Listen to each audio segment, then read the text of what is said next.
ჩემი აზრით ის გეგმა, რომელსაც მიყვება დღეს დემოკრატიული ოპოზიციური პარტიები ერთობლივად, არის მწყობრი და თანმიმდევრული გეგმა და ოპოზიციის ლიდერებს ყველას კარგად გვესმის თუ როდის რა არის გასაკეთებელი საჭირო.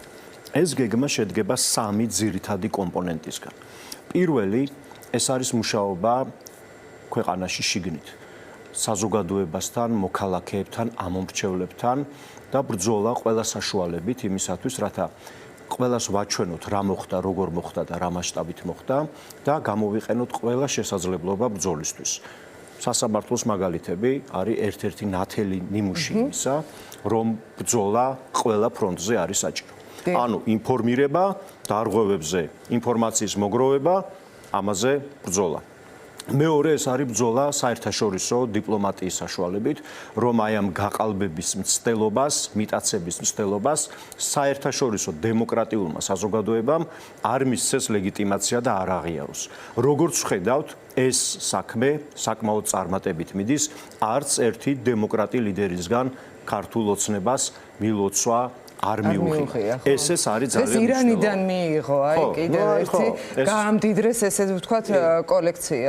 ეს და მესამე და მნიშვნელოვანი არის სამოქალაქო წინააღმდეგობა და პროტესტი არჩევნების მიტაცების წინააღმდეგ. ეს ჩემი აზრით არის უმნიშვნელოვანესი და ახსნი რატო. კი ბატონო. ამის გარეშე ვერ მოხერხდება დიპლომატიის წარმატებით მოქმედება, იმიტომ რომ თუ გარედან დაინახა ხალხმა ჩვენმა პარტნიორებმა რომ შიგნით ქვეყანაში ხალხი არ იბრძვის, მაშინ ისინი იფიქრებენ, რომ ამხელა ამბავი მიდის, გეოპოლიტიკური ამბავია, რეგიონის საკითხია, მაშინ ჯობია რომ რაღაც ურთიერთობები შეინარჩუნონ იმ რეჟიმთან, რომელიც ჩამოყალიბდა.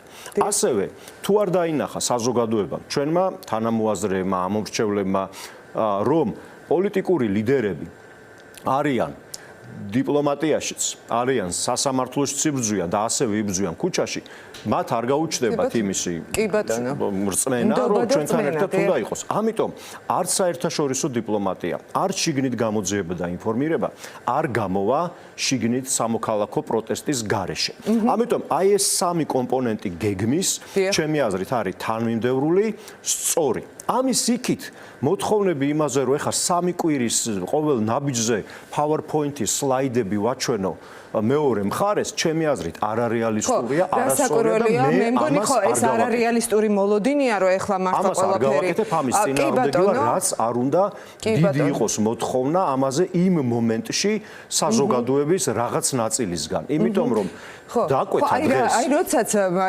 გეგმას როცა ამბობენ ხოლმე, აი თქვენ როგორ ფიქრობთ, რა მოთხოვნაა ეს? აი მართლა იმას ხომ არ მოითხოვენ, რომ ახლა თქვენ ყოველ წუთიერად 3 კვირის განმავლობაში ყველა დეტალი გქონდეთ გაწერილი და ამაზე ილაპარაკოთ საჯაროდ. ეს ხომ არ არის მოთხოვნა.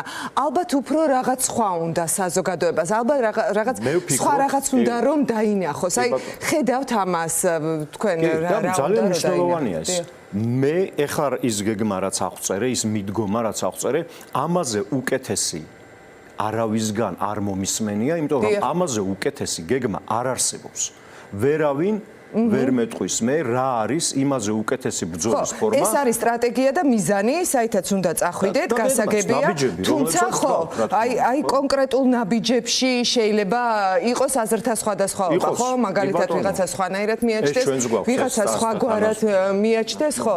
ასე აი ეს პროტესტის ეს ფორმა, რაც იყო მაგალითად გუშინ, რაც იყო დღეს, რასაც ხვალველოდებით, ფიქრობთ რომ ეს არის საკმარისი ნაბიჯები აი ამ რეჟიმის მოსარყევად ასე ვთქვათ. საკმარისი ნაბიჯები ეს, მაგრამ ეს აუცილებელია იმ სხვა კომპონენტებთან ერთად, რომელსაც ჩვენ ვაკეთებთ. აი ერთი წამით წარმოვიდგინოთ, რომ არჩევნები როგორც კი გავიგეთ, რა შედეგები დადოცეს, ხომ ყველანი გამოვარდნილი ყავით ქუჩაში, არ მოგვეგროვებინა მტკიცებულებები, არ გვემუშავა არჩევნების დარღვევაზე, არ შეგვექმნა კოორდინაცია, არ ქონოდა დალაგებული კომუნიკაცია უცხოეთთან, საზღვარგარეთთან, ევროკავშირთან, შეერთებულ შტატებთან.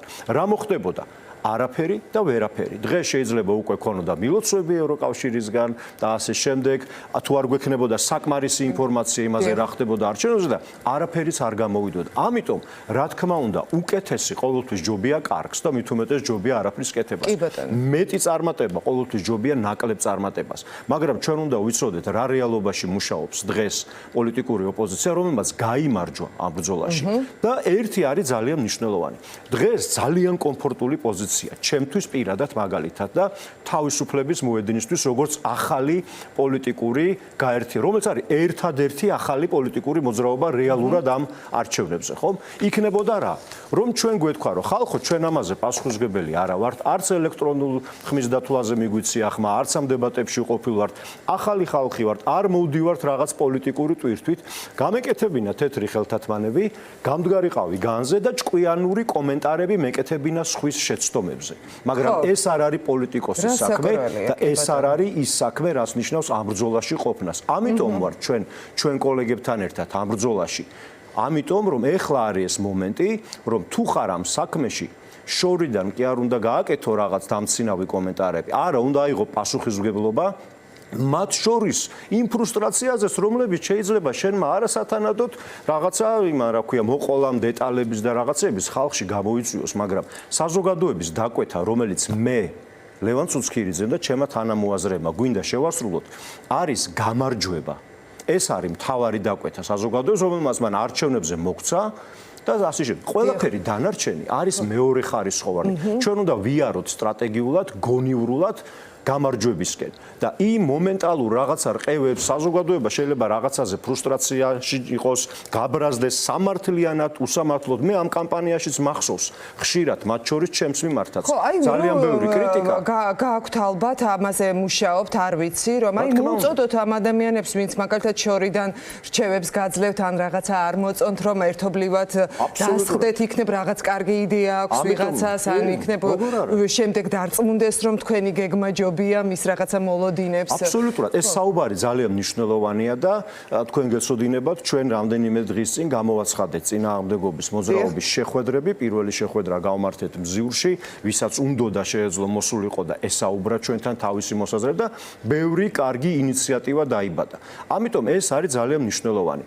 ეს ქუჩის პროტესტი ასევე პოლიტიკოსებს აძლევს იმის შესაძლებლობას, რომ საზოგადოებისგან გაიგონ. იქ ჩვენ რო დგავართ და საუბრობთ რაღაცა იმას კი არ იმას იქ ჩვენ გძნობთ საზოგადოების რეაქციას. აი ეს არის ყველაზე მთავარი და მნიშვნელოვანი. აბსოლუტურად. მე მგონია, მე თუ მკითხავთ, პირადად მე მგონია, რომ არც ერთი პოლიტიკოსი არ უნდა მოხვდეს საქართველოს პარლამენტში ისეთი, რომელსაც არ შეუძლია დემოკრატიულ მანიფესტაციაზე და მიტინგზე, სცენაზე ავიდეს და იქიდან მიმართოს საზოგადოებას. ჩვენ დიდი გზა გავიარეთ სხვათა შორის. მე მახსოვს გაზაფხულის აქციებზე პოლიტიკოსებს ძალიან ნეგატიურად ხვდებოდა ხალხი. დღეს სხვა ვითარება პოლიტიკოსებია დამოკიდებულება. ბატონო ლევან, აი თქვენ იყავით იმ აქციების ავანგარდში, ასე ვთქვათ და ძალიან აქტიურად აკვირდებოდით მათ შორის ხო რეაქციებს ახალგაზრდების მხრიდანაც, როცა პოლიტიკოსები გამოჩნდებოდნენ და იყო ეს არ გვინდა პოლიტიკოსები და ახლა პირიქით ჩვენ ნახეთ, რომ აი ვიდრე დაანონსდებოდა ეს გუშინდელი აქცია, ხო, აი როგორი გაბრაზებული იყო საზოგადოება, რომ გაგვიყვანეთ ქუჩაში, ანუ აი ამ პროტესტის გამოხატვა უნდათ და პირიქით პოლიტიკოსებს ელოდებოდნენ. რა თქმა უნდა, გავიყვანეთ ქუჩაში, გავიყვანთ კიდევაც, ოღონდ ეს ჩვენ არა გვაქვს შეცდომის დაშვების უფლება. ყველა შეუძლია, რა თქმა უნდა, საკუთარი აზრი გამოთქვას, მაგრამ პოლიტიკოსებს გაგვაჩნია სხვა ვალდებულება და სხვა პასუხისმგებლობა. და აი ამ ისტორიულ მიჯნაზე, როდესაც ამ ქვეყანაში თავისუფლების ბედი დევს ასორზე, ჩვენ არ შეგვიძლია ავყვეთ მომენტალურ ემოციებს, იმის გამო, რომ ვიღაცამ უფრო მაგრად დაგვიკრას ტაში. იმიტომ რომ აი ნახეთ ბატონო ლევან, ეს რაღაც ერთგვარი ნერვების ომიც არის, ხო? რასაკვირველია და ეხლა თქვენ კი ახლა შემოხვედით, ასე ვთქვათ, პოლიტიკურ პროცესში, მაგრამ შორს არასდროს არ ყოფილხართ პოლიტიკური პარტიებისგანაც და თქვენ ჩემზე უკეთ იცით, როგორი ფრუსტრაცია გამოიწვია ადამიანებში, მაგალითად იგივე 2020 წლის მოვლენებმა, ხო? ახლა შესაძლოა ამ ადამიანების, მათ შორის ოპოზიციის ამრჩევლის დიდ ნაწილსაც უნდოდეს უფრო მეტი მტკიცებულება, უფრო მეტი სანდოობა პოლიტიკოსებისადმი, რომ როდესაც ბიძინა ივანიშვილი დაიწყებს თავის ცნობილ ნაცად ტრიუკებს, ასე ვთქვათ, ოპოზიციასთან სხვადასხვა ფორმით მოლაპარაკებებს დაკებების თუ გადაბირების ამას არ დაყვებიან, ამას ვერ მოახერხებს ბიძინა ივანიშვილი და ბოლომდე შეინარჩუნებს ოპოზიცია იმ გადაწყვეტილებას, რომ როგორც მინიმუმ ლეგიტიმაციას არასოდეს არ შეუქმნის ივანიშვილს და რაღაცა ეს მსვლელობები ბოლოს ისევ მიშელის დოკუმენტამდე არ მივა პირობითად. მე მჯერა ჩემი კოლეგების, მაგრამ პასუხისმგებელი ვარ ჩემ თავზე და თავისუფლების მოედნიდან ჩემ კოლეგებს. მე მჯერა ყველას ვისთანაც მუშაობ, მაგრამ პასუხს ვაგებ ჩემ სიტყვებზე, ხო? ჩვენ ამას არ გავაკეთებ, მე ამას არ გავაკეთებ. მაგრამ ასევე არის ძალიან განსხვავებული სიტუაცია დღეს 2020-ის პერიოდიდან. პირველი ამ არჩევნებს არ აქვს საერთაშორისო ლეგიტიმაცია. მაშინ ეს ვითარება არ ქონდა. მაშინ იყო შედარებით სხვა ვითარება. კი, იყო პოლიტიკური რაღაც ჩიხი, რომელიც რაღაც ფორმით, მაგრამ ეს ვითარება არ იყო. არ იდგა დღის წესრიგში საქართველოს საგარეო ორიენტაცია ასე აშკარად. ხო, და არავინ არ უნდა მოიქცეს ისე, როგორც მაშინ მოიქცა ოპოზიციის ნაწილი, ხო? რომ აი სხვა შემოდიოდა თუ არ შემოდიოდა, რამდენიმე ადამიანმა გადაწყვიტა, რომ შესულიყო პარლამენტში და პრაქტიკულად აქედან დაიწყო, ხო? მე მთელი ის პროცესი, როცა აზრი დაკარგა სხვების პროტესტმა. მაგრამ ეხლა პარლამენტში შესვლა არის დიქტატურასთან გარიგებაში შესვლა, საქართველოს რუსეთში დაბრუნებაზე ხელის მოწერა და შენი კოლეგების ციხეში დამწყდებაზე ხელის მოწერა. და საკუთარი პოლიტიკური კარიერის ალბათ საბოლოოდ დასრულება. ანუ ეს ნიშნავს იმას, რომ შენ პოლიტიკური კარიერა კი არ გაინტერესებს, პოლიტიკოსი კი არ ახარ, არამედ ხარ ადამიანი, რომელიც ეძებ გამორჩენას, ფულადს, მატერიალურ ძალაუფლებას და არა პოლიტიკოსი. არც ერთი პოლიტიკოსი ასეთ ვითარებაში წესით არ გადადგავს ასეთ ნაბიჯს, იმიტომ რომ მოხდება ძალიან დიდი საზოგადოებრივი რეაქციის ქვეშ და მართლაც მისი პოლიტიკური კარიერა აქ დასრულდება. არ შეიძლება ვიღაცას რაღაცა სხვა მოტივები ქონდეს, მაგრამ მე არ მგონი, ეს არის ძალიან სხვა ვითარება, ძალიან სხვა ვითარება. ძალიან, რა ვიცი, მე ვერ წარმომიდგენია ვინმე ხა გამოდიოდეს და ისე აფასებდეს ქართულ ოცნებას, როგორც დღეს ჩვენ ვაფასებთ და მე მასთან შევიდეს. გამორიცხული შეიძლება არაფერი არ არის, მაგრამ მე ჩემ სიტყვებზე პასუხისმგებელი ვარ და ჩემ პოზიციაზე. დიახ, კი ბატონო და ბოლოს ბატონო ლევან, აი როგორ უნდა გაგრძელდეს თქვენი აზრით, თუნდაც აი ეს საპროტესტო აქციები, როგორ უნდა იყოს, ვთქვათ, მუხტის ერთგვარად უფრო მომატება, როგორ უნდა მოხდეს, აი ისე რომ კულმინაციამდე, ვთქვათ, რაც ვთქვით ჩვენ რო ალბათ დაგეგმილია, რომ ყველაზე დიდი აქციები შემდეგ იყოს, აი აქამდე რომ მივიდნენ ადამიანები, აი მრწმენით რომ კი გამარჯვებისკენ უნდა იარონ ერთად პოლიტიკოსებმა და საზოგადოებამ ცალ-ცალკე არც ერთს არაფერი არ გამოუვა და პოლიტიკოს საზოგადოებრივი მხარდაჭერის გარეშე არ არის პოლიტიკოსი, რომელიც დგას საკუთარ ფეხებზე. ის დგას რაღაც ძალიან დროებით მსხრევად საფუძველზე. ორი რამე მინდა ვთქვა. პირველი, ჩვენ უნდა ვიყოთ მზად ძიმე და ხანგრძლივი ბრძოლისთვის. ამ ბრძოლას, ამ კრიზისს, ამ ბრძოლას შეიძლება კონდეს პოზიტიური გადაჭრა უფრო მოკლე ვადაში. უახლოესი რამდენიმე კვირის განმავლობაში თუ ხელისუფლება დაინახავს, რომ მის წინააღმდეგ არის იმხელა საზოგადოებრივი და საერთაშორისო აზრი მობილიზებული, რომ აზრი არა აქვს, რომ ვერ გააგრძელებს მართვას ამ ქვეყნის. მათ ხომ წააგეს ეს არჩევნები. როგორ წარმოუდგენიათ ქვეყნის მართვა დამარცხებულ პარტიას, ხო? როდესაც აღარ აქვს საზოგადოებრივი მანდატი, აღარ აქვს საზოგადოებრივი ლეგიტიმაცია. მაგრამ ისინი შეიძლება შეეცადონ გააგრძელონ. ამიტომ ჩვენ უნდა ვიყოთ მზად მარათონული სირბილისთვის, მარათონული გარბენისთვის და თუ მარათონის ნაცვლად დაგვჭირდება 5 კილომეტრის გარბენა, მით უკეთესი ყველასთვის, განსაკუთრებით სახელმწიფოსთვის. და მეორე, რაც მინდა ვთქვა. ეს აღარ არის ის ეტაპი, ეს აღარ არის ის ბრძოლა, როდესაც მოქალაქეებს გვაქვს იმის ფუფუნება, რომ მიტინგზე და აქციაზე გამოვიდეთ მხოლოდ მაშინ, როდესაც გვცალია. აღარ არის ეს დრო, დამთავრდა ეს დრო. ჩვენ უნდა შევქმნათ დრო ჩვენი სამოქალაქო ვალის განსახორციელებლად. ამიტომ ეს იქნება სამუშაო საათებში თუ როდის იქნება, ჩვენ ახლა სხვანაირად უნდა დავიწყოთ ცხოვრება. ჩვენ უნდა მივხვდეთ, რომ ცხოვრება ისე ვეღარ გაგრძელდება, როგორც აქამდე იყო. ეს არის რადიკალური შემოტრიალება ქვეყნის, ეს არის არჩევნების მოპარვა, ეს არის დიქტატურის დამარცხების დიქტატორის ჩამოყალიბების მცდელობა ხელისუფლების მხრიდან და ამას ვეღარ დაუპირისპირდებით ესეთი დამოკიდებულებით, რომ აი შაბათს მცალია ან საღამოს საათებში. არა, ხანდახან იქნება საჭირო 2 საათზე სადღაც ყოფნა და უნდა მივიდეთ, უნდა გადავდოთ სადილი, უნდა გადავდოთ რაღაც საქმე, რომელიც უფრო სასიამოვნოა, უნდა გადავდოთ რაღაც ფილმის ყურება, რომელიც გვინდოდა და უნდა მოვიდეთ იქ, სადაც შევთანხმდებით, რომ ვიყოთ.